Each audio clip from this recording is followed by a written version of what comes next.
Ceci dit,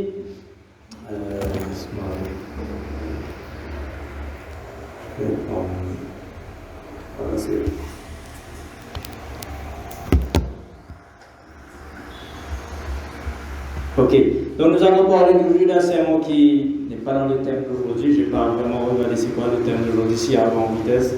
Je vais parler plutôt d'un sermon qui sera très approprié, j'espère, pour vous, avec tout ce qui se passe dans ce monde. La situation, comme vous le savez, est très difficile. J'ai un ami qui a écrit, il n'a pas souhaité personne bonne année cette année-ci. Il va attendre mai, juin pour voir si bon, on peut vraiment souhaiter bonne année. Donc, la situation est difficile.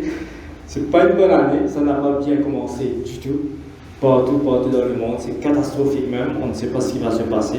On ne sait pas ce qui nous réserve ici à l'île Maurice. On ne sait rien. Personne ne voit vraiment devant. Donc, on est en train de vivre au jour le jour, tant mieux d'une certaine façon, que c'est un peu comme Jésus-Christ nous a dit. Ce qu'il faut, c'est un peu les chrétiens à vraiment pratiquer la foi. Des fois, nous sommes trop bien, trop tranquilles. Le manager du collège m'avait dit ça la dernière fois. Il dit, on était tous tranquilles, on parle beaucoup de la prophétie. Et puis, pouf, le virus est venu, personne ne s'y attendait, même pas Belle Adventiste. Quand on pose nos prophéties, personne ne s'y attendait. C'était un peu un wake-up call pour tout le monde. C'est un peu un wake-up call pour les chrétiens. Donc nous devons faire ce que Dieu nous demande de faire, et c'est cela, donc pratiquer la foi. Donc nous allons parler d'un sujet qu'on connaît très bien. Comme vous le savez, en principe, le premier jour de l'an, c'est la journée internationale de la paix. Le monde est supposé être en paix. Bon, avec la définition de la paix du monde, c'est autre chose. Mais comme vous le savez, depuis ce jour, il n'y a pas de paix du tout. Ça devient difficile, il y a beaucoup de problèmes dans beaucoup de pays, même dans notre pays. C'est pas facile. Donc nous allons voir donc ce message que Paul nous dit. Autant que cela dépend de vous, soyez ou bien vivez en paix avec tous, ou les uns envers les autres, ou avec tous les hommes. C'est de cela que nous allons parler aujourd'hui. Et comment, dans cette situation dans laquelle le monde se trouve actuellement, en fait, je voulais associer ça avec le service dans l'église, parce que malheureusement, quand il y a des conflits, quand il y a des situations difficiles, certaines personnes se retirent, ils ne servent plus dans l'église. Ils abandonnent. Et Dieu ne dit pas de ne pas faire cela. Il dit au contraire, autant que cela dépend de toi, continue à faire ce qu'il faut faire. Donc les situations vont être très très difficiles dans ce monde. C'est catastrophique. Les personnes que nous allons rencontrer sont difficiles. Il ne faut pas être surpris en tant que chrétien, il ne faut pas être naïf. Paul nous dit que dans les derniers temps, les temps seront difficiles. Il y aura des temps difficiles, mais pourquoi? C'est parce que les gens vont devenir plus méchants, plus avares, plus égoïstes, plus criminels, plus remplis de méchanceté, plus idolâtres, plus aimants l'argent, etc. Ce sont des personnes qui vont rendre les situations difficiles. Et nous allons rencontrer des gens difficiles sur notre chemin, qui sont croyants ou pas. Croyants ou pas. Il ne faut pas être naïf.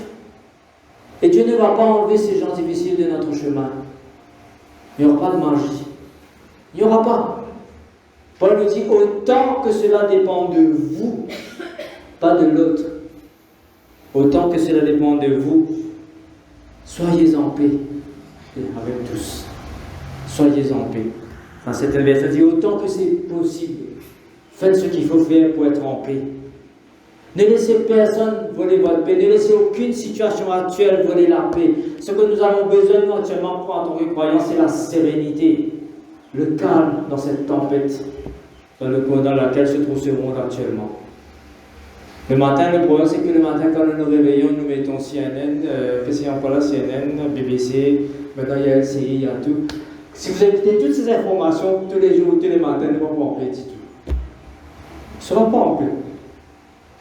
Si c'est vraiment noir, il n'y a pas une lueur de bonnes nouvelles. Même le vaccin qu'on fait en ce moment, il y a un grand débat sur le vaccin. J'ai écouté encore cela ce matin.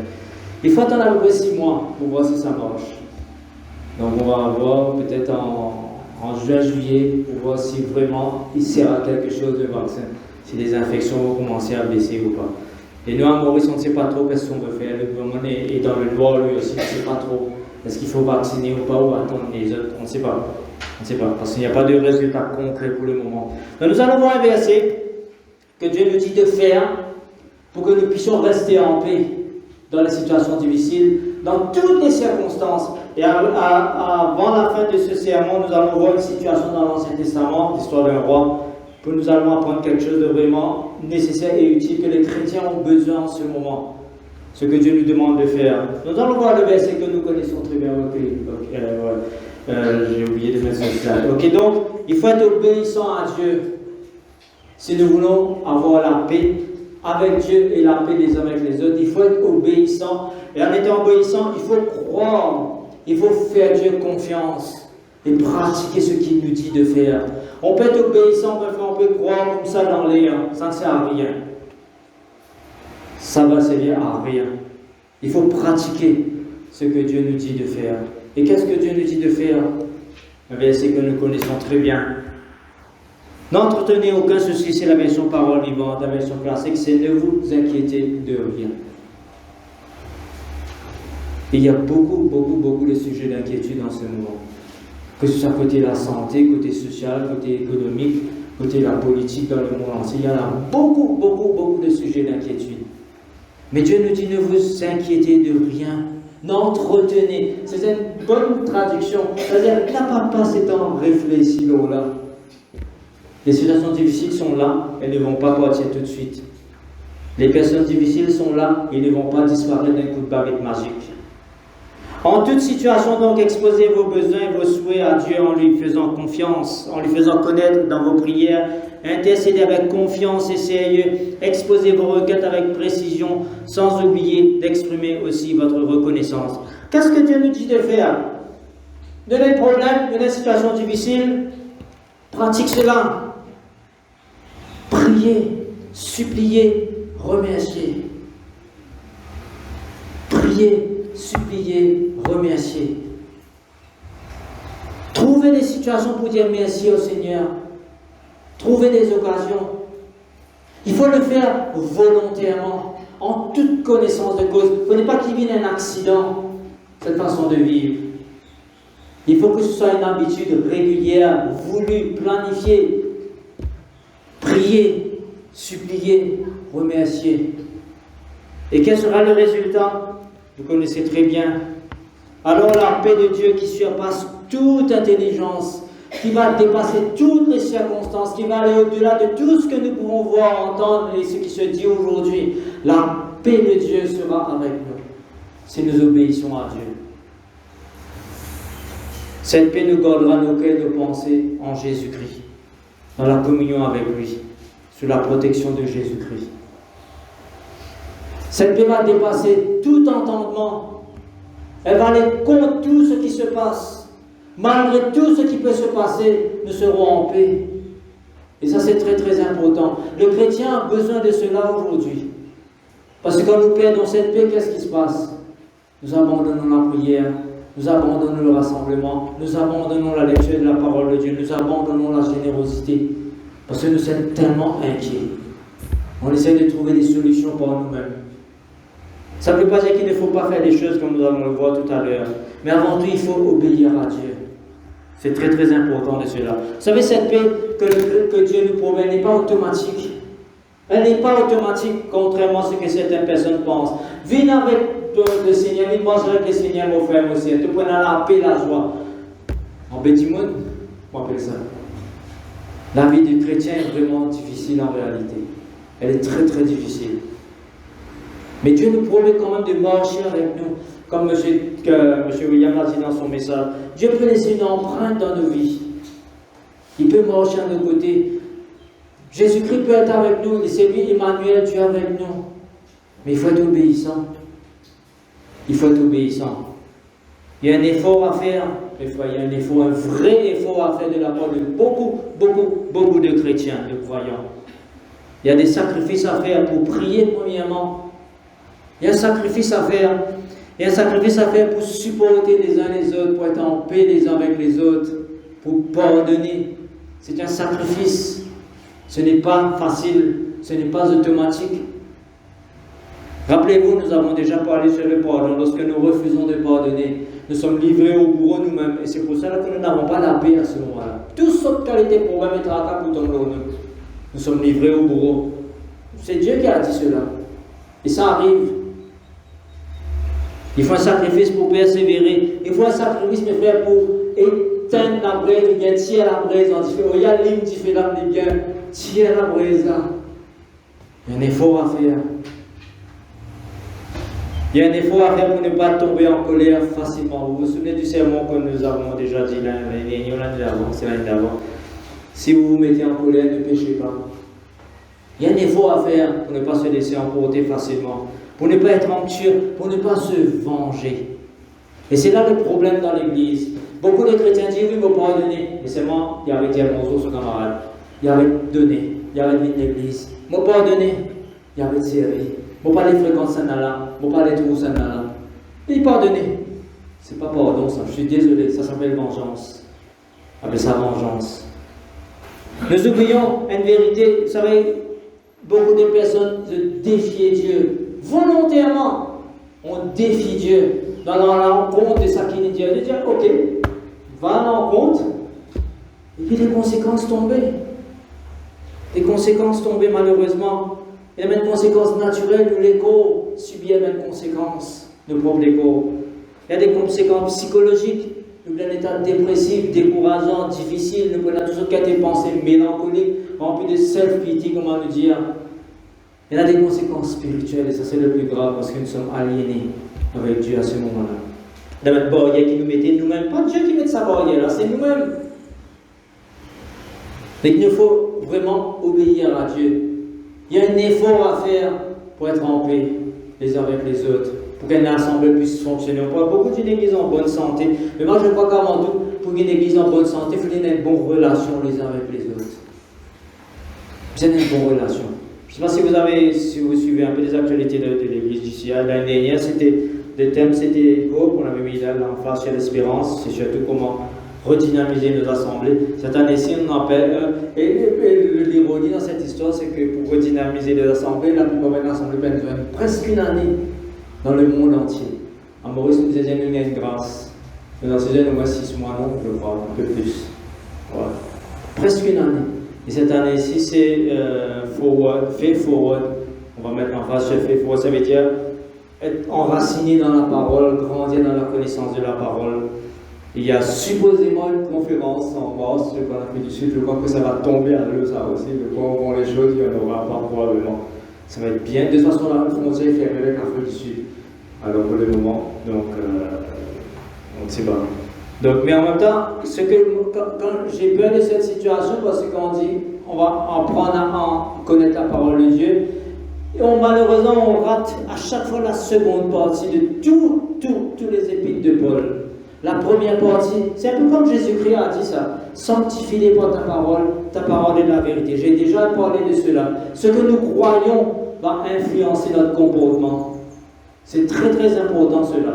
Il est important d'avoir la bonne connaissance. Mais la deuxième partie est toujours importante. La bonne connaissance doit nous faire vivre pour Dieu. Pratiquer certaines choses. Et c'est ça qui est important. Il ne faut pas juste se concentrer sur avoir une bonne connaissance. C'est bon d'avoir une bonne connaissance.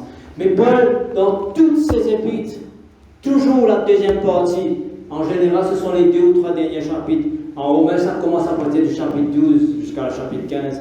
Il parle des choses pratiques. Comment vivre. Donc, mes frères, il faut obéir.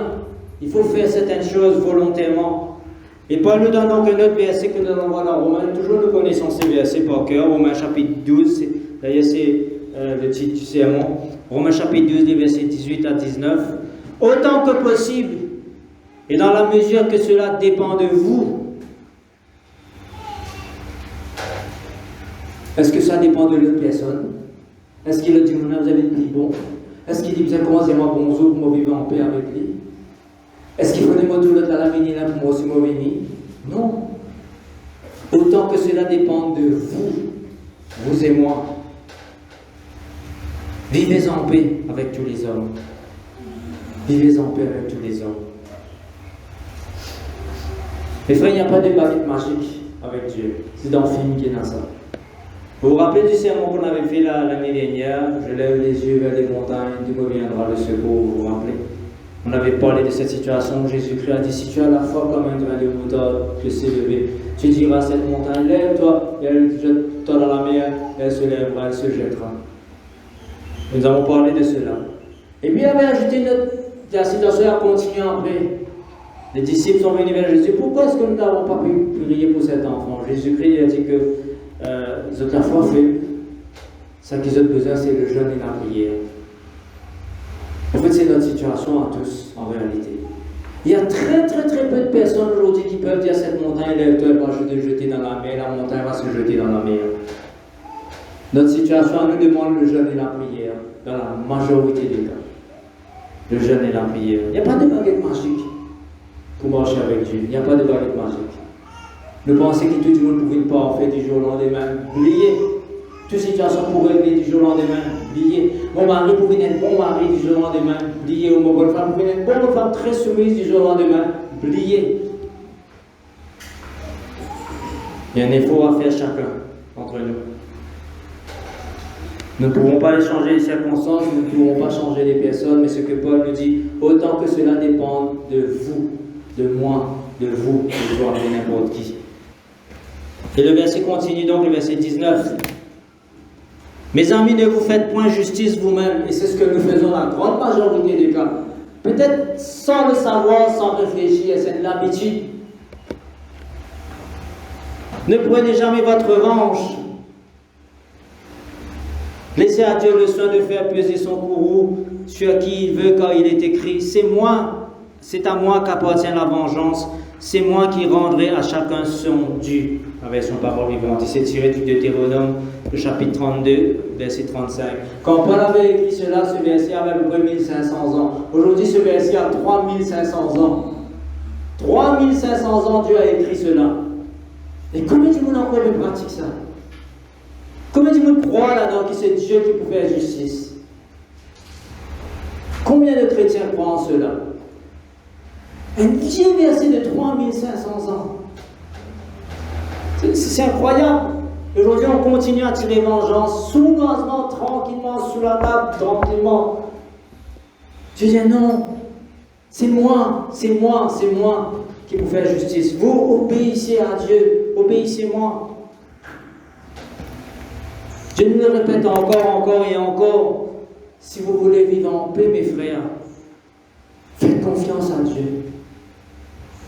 Tu as un problème avec un dimanche, tu ne vas pas capable de dire, allez dans la prière, allez dans le jeûne et la prière. Fais ce que Dieu dit. Dans une situation difficile, personnelle, économiquement, allez dans la prière. N'a pas qu'abandonner tout, ne quitter les vengeances, ne quitter ma vie que tu vas faire, de bouillir. C'est ce que nous faisons. Je vois pratiquement tous les autres. Débrouille tes affaires, un mari, une femme, je ne sais pas qui, moi débrouille la vie. C'est une forme de vengeance, ça. C'est une forme de self-justice. Sans le savoir, peut-être, c'est une habitude. Mais Dieu, par le Saint-Esprit, a envie de transformer, nous, change nos personnalités, change nos caractères. Dieu dit, faites-moi confiance. Faites-moi confiance. Obéissez-moi. Obéissez-moi. Ne faites pas justice. Vous avez un problème, une situation difficile avec quelqu'un. Fais ce que tu dois faire pour être en paix avec cette personne. Toi, sois en paix. S'il ne veut pas, il va répondre devant son Dieu. Parce que Dieu a dit, c'est moi qui vais faire justice. Et nous allons voir donc l'exemple de ce roi, le plus grand roi qu'Israël ait connu.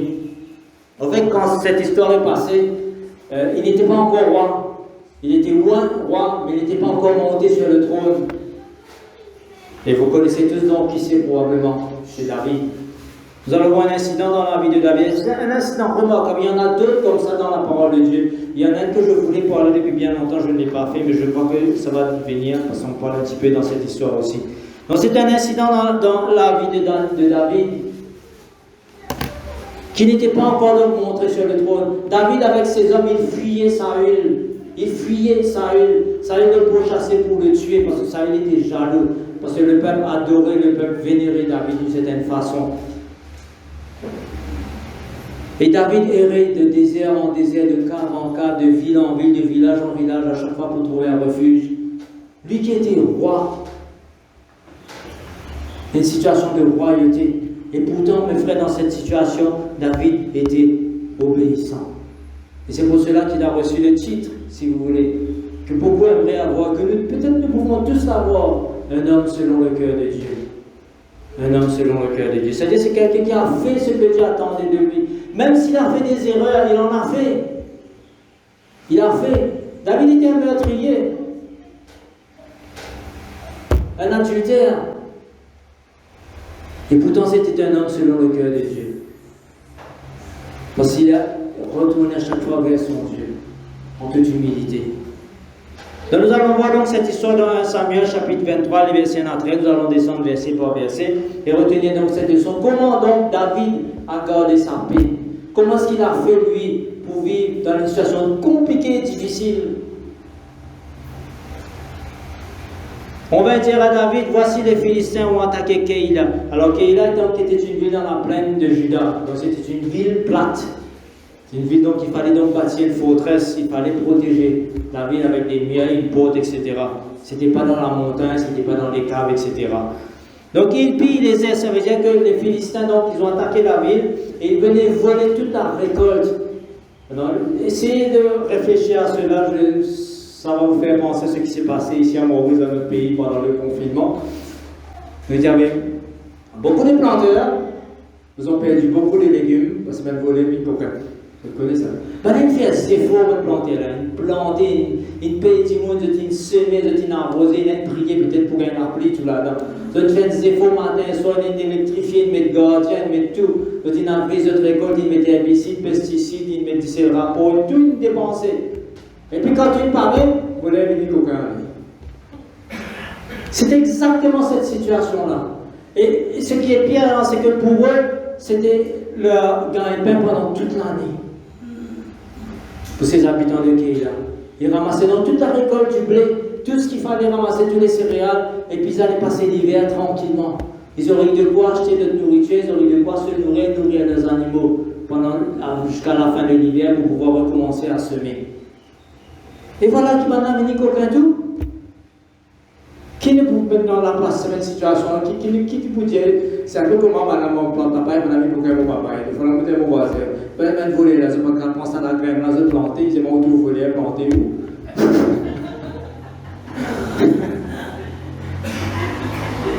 Il faut pas d'effort. Les Philistins ont fait la même chose, ils ont attaqué donc cette ville, ils ont volé la nourriture pour une année de ses habitants.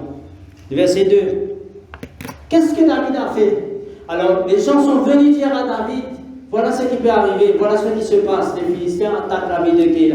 David n'était pas encore roi sur le trône. Ce n'était pas la responsabilité de David d'aller défendre ces gens. C'était à Saül et son armée de le faire.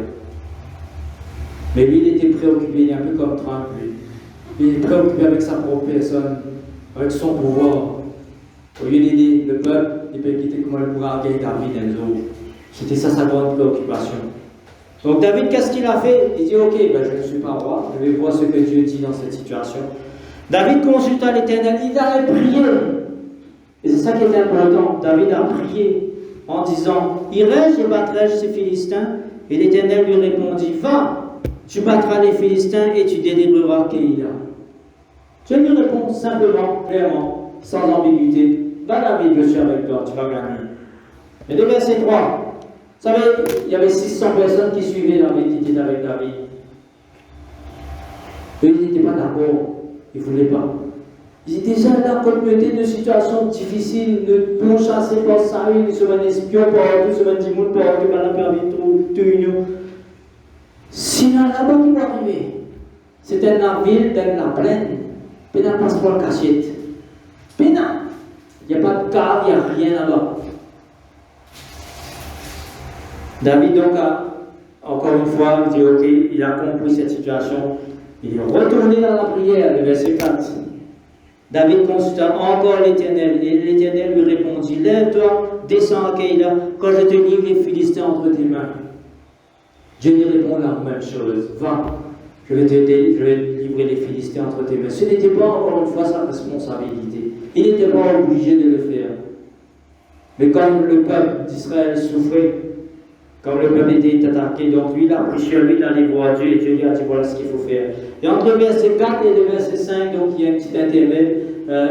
David est allé probablement voir ces gens, ces 600 guerriers qui étaient avec lui, pour leur demander ok, faisons confiance à Dieu, allons défendre ces gens. Allons donc défendre ces gens contre ces Philistins. Et c'est ce qui s'est passé donc dans le verset 5. David alla donc avec ces gens à Keïla. Il se battit contre les Philistins. Il ont un bonus. David a été obéissant. Les habitants de cette ville ont été délivrés. Les Philistins ont perdu la guerre. Ils ont retrouvé donc leur blé qui a été volé. Et en plus, donc, ils ont eu leur bétail en cadeau. C'est une grande délivrance pour cette ville. Dieu était avec David, avec ses gens. Et ainsi David délivra les habitants de Keïla. On pourrait se dire que les gens de Keïla, donc, encore une fois, David dit populaire, David dit gloire à David, notre roi, etc. On pourrait penser ainsi. Que la nature humaine étant ce qu'elle est, c'est pas évident. Donc il y avait un prêtre qui s'appelait Abiatar, fils d'Abimelech, qui s'enfuit vers David à Keïla. Donc lui aussi, donc, il est allé avec David dans cette ville. C'est une ville fortifiée, encore une fois, fermée, avec des murs. Il est descendu ayant en main des faudes. Les faudes, donc c'était l'événement où il y avait des pierres, Urim et Thummim. Bon, le prêtre consultait Dieu et Dieu lui répondait donc avec des signes sur ces pierres. Donc c'était cela. C'était un signe d'intercession, si vous voulez, c'est le prêtre qui a intercédé pour le peuple. C'est le prêtre qui a intercédé pour le peuple. Et qu'est-ce qui se passe dans une situation pareille? Quand nous faisons confiance à Dieu, Dieu nous répond, nous sommes bénis, nous pouvons nous mettre au service des autres, même si ce n'est pas notre rôle, nous sommes levés, nous avons dit, ok, je vais faire quelque chose de bien. Qu'est arrivé? Comme d'habitude, l'ennemi attaque. L'ennemi n'est pas content. Et c'est ce qui se passe ici. Saül a appris que David est allé dans cette ville Keïla. Au lieu d'être content, il a quand même délivré le peuple, il a fait mon travail, il a délivré le peuple de la main des Philistins. Au lieu d'être joyeux pour cela, d'être reconnaissant, il dit, Saül fut informé de l'arrivée de David à Keïla, il dit, Dieu le livre entre mes mains. Regardez sa réaction. Dieu le livre entre mes mains. Vous savez, comme j'ai déjà dit, on peut faire dire n'importe quoi à Dieu. N'importe quoi, c'est ce qui se passe d'ailleurs aujourd'hui. Les gens disent de tout et de rien. N'importe quoi on peut faire Dieu dire. D'un côté, David a prié Dieu. Dieu l'a délivré donc de la ville des mains des Philistins. Saül dit maintenant, bon Dieu me livre la main. Vous voyez ce qui se passe, c'est l'ennemi. Il y a des gens comme ça qui vont me faire quand vous allez faire du bien, quand vous allez servir, quand vous allez vous mettre en avant, quand vous allez faire certaines choses. Ce vous la critique. Vous êtes bon Dieu, c'est vraiment pas un peu content ça qui me fait. C'est pas évident, c'est difficile cette situation-là, c'est difficile. Et pour les gens qui sont avec Saül, et pour ceux qui sont avec David, parce que les deux ont invoqué Dieu. Chacun à sa manière. Mais est-ce que vraiment Dieu l'avait délivré entre ses mains? Bien sûr, c'est un mensonge du diable. Donc, quand il est venu s'enfermer dans une ville qui a des portes et des bords, il dit voilà, c'est mon gars David. Maintenant, pour faire la ville, David pas pour comment se sauver. Difficile pour David. Et ça, il convoqua tout le peuple à la guerre. Il convoque le peuple pour la guerre contre le futur roi, David. Quel jeune homme à l'époque. Tu as 600 du avec lui qui me suivi. Afin de descendre à Kélia et d'assiéger David et ses gens. Et dans cette situation, encore une fois, que fait David? Le verset 9. Ok, le verset 9. David, ayant eu connaissance du mauvais dessein que Saül projetait contre lui, dit au sacrificateur Abiatar, apporte les feux. Encore une fois, une situation difficile. Que fait David? Il va dans la prière. Encore une fois, il va dans la prière. Si Dieu amène les feux, c'est pour intercéder auprès de Dieu, pour demander qu'est-ce qu'il faut faire dans cette situation. David, donc, est un homme selon le cœur de Dieu. Il faisait Dieu confiance. Il a toujours fait. La plupart des psaumes ont été écrits par David. Ces prières dans ces psaumes nous inspirent, nous encouragent, nous guident, nous éclairent aujourd'hui. Parce que c'était un homme selon le cœur de Dieu. Il n'a pas juste écrit de jolis psaumes. Il a prié lui aussi. Et le verset 10 et 11. Et David dit à l'Éternel, l'Éternel Dieu d'Israël, ton serviteur apprend que Saül veut venir à Keïla pour détruire la ville à cause de moi. Il se sentait coupable d'une certaine façon. Alors qu'il n'était pas roi, ce n'était même pas son devoir de le faire, mais il l'a fait quand même. Parce qu'il a voulu aider son peuple d'une certaine façon. Dieu lui a dit, ok, je suis avec toi. Il dit, à cause de moi, la ville peut être détruite. Mais lui qui venait d'être délivré. Les habitants de Keïla me livreront-ils entre ses mains? Saül descendra-t-il comme ton serviteur l'a appris? Et l'Éternel Dieu d'Israël d'un est révélé à ton serviteur. Et l'Éternel répondit, il descendra. Et Saül viendra là. Saül viendra. Et tu es enfermé dans cette vie. Tu es enfermé. Il a posé deux questions, je sais que vous avez remarqué. Est-ce que Ben habitant Keïla pour livrer-moi à Saül? Est-ce que Saül peut descendre? Dieu répond la deuxième, Saül descendra. Et le premier, David a rigolé. À votre place, qu'est-ce que ces gens feraient? David délivre les autres, mettre bétail en plus, ils délivrer les autres, manger, mettre Philistine, détruire. La nature humaine étant ce qu'elle est. Et Dieu sait ce qui va se passer. David dit encore, les habitants de Keïla me livreront-ils, moi et mes gens, entre les mains de Saül? Et l'Éternel répondit, ils te livreront. Les traite. Paul écrit dans Timothée, les gens deviendront traite à la fin des temps. Nous allons nos frères rencontrer ce genre de personnes dans nos vies. Nous allons rencontrer ce genre de situation. Vous allez servir, vous allez faire du bien. Le premier métier, ingrat envers nous. Bien souvent, bonne réponse ou ingrat. Nous allons chanter en face. Mais dans la vie personnelle, le quantique, c'est beaucoup d'ingratitude autour de nous. Beaucoup d'ingratitude. Que ce soit nous ben employés, nous ben collègues, nous ben voisins, nous ben frères et sœurs dans l'église, nos propres familles. Beaucoup d'ingratitude. Les gens sont comme cela, il ne faut pas être naïf. C'est pour cela que Paul a écrit autant que cela dépend de vous, pas des autres. Ils sont ce qu'ils sont, la nature humaine étant ce qu'elle est. Nous ne pouvons pas changer cela, sauf si Dieu fait un miracle. Ça, c'est son droit, c'est sa justice à lui. Ils te livreront. Maintenant, il va se passer quelque chose d'intéressant, et je vous ai dit cela souvent. Vous savez, Dieu voit le commencement, Dieu voit la fin. Tout ce qui se passe entre, c'est vous et moi qui écrivons l'histoire. Dieu a dit, Saül va descendre. Dieu a dit, ils vont te livrer. Mais qu'est-ce que David va faire? Oh Seigneur Dieu, tout ça, terriblement. Tiens-moi dans sa situation, guettez-moi pour faire. Pas non! Le verset 13. Alors David se leva avec ses gens, y aller, tout simplement, y aller. Il sortit dans la ville, y aller. Il sauvé. C'est la sagesse même. Dieu a dit quelque chose va arriver, ce n'est pas arrivé. C'est important ce concept, parce que par la prière, comme on dit, on peut changer des situations. Il est important que les chrétiens prient vraiment. Dieu peut transformer des situations. David s'en va. Et ce n'était pas préparé, ce n'était pas planifié, parce que la parole de Dieu nous dit qu'environ 600 hommes, ils sautaient de Keïla et s'en allaient où ils purent.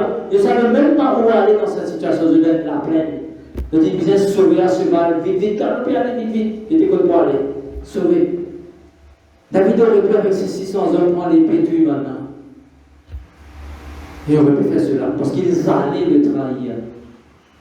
Mais ils n'ont pas trahi David, parce que David est parti avant.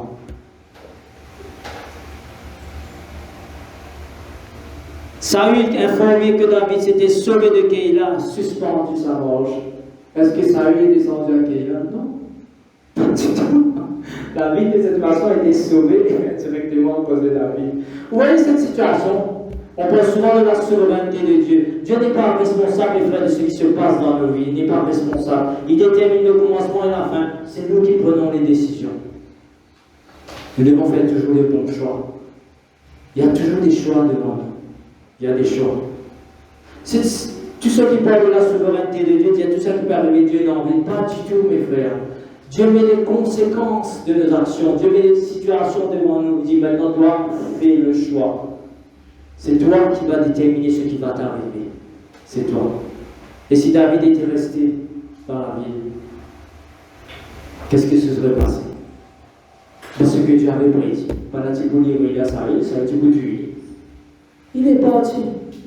rempli de sagesse parce qu'il a prié. Il a demandé à son Dieu qu'est-ce qui va se passer. Il a fait le choix. En fait, c'est la deuxième fois que cette histoire arrive un peu dans cette façon-là. Une première fois, c'était pareil. Dieu a dit, est-ce que tu vas gagner la guerre contre... Il va demander à David, David avait demandé à Dieu, est-ce que je vais remporter la victoire contre un ennemi? Je dois trouver ce passage quelque part. Dieu a dit, non, tu vas perdre. Qu'il fait? Il y a la guerre? Non, il repousse chemin, il y a aller. Dieu dit, si tu vas en guerre, tu vas perdre parce que c'est déterminé. Mais il a repoussé chemin. Il n'a pas perdu la guerre. Mais je ne sais pas si vous saisissez le sens, ce que Dieu dit.